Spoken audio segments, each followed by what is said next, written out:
ఎంత తొందరగా లేచి పని చేసుకున్నా లేట్ అయిపోయింది గుడికి రావడం. ఈరోజు మా ఊరు ఆంజనేయ స్వామి తిరునాళ్ళ. ప్రతి సంవత్సరం పిల్లలు కూడా వస్తారు. ఈసారి అయితే రాలేదు, వాళ్ళకి ఎగ్జామ్స్ ఉన్నాయని. ఇంకా లేట్ అయిపోతుందని పిల్లలైతే స్కూల్కి వెళ్ళిపోయారు. ఈవినింగ్ తీసుకొని వెళ్దాంలే అని చెప్పి నేను మా వారైతే వచ్చాము.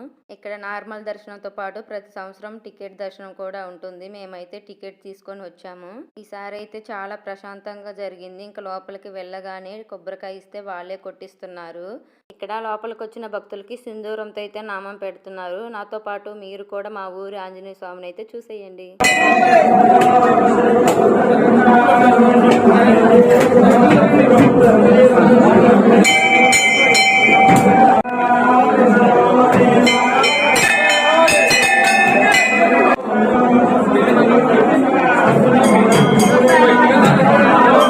దర్శనం చేసుకొని బయటకు వచ్చి ప్రసాదం తీసుకొని ఇంటికైతే వెళ్ళిపోయాము. ఇంతకీ మా ఊరు ఆంజనేయ స్వామి ఎలా ఉన్నారో కామెంట్ చేసేయండి.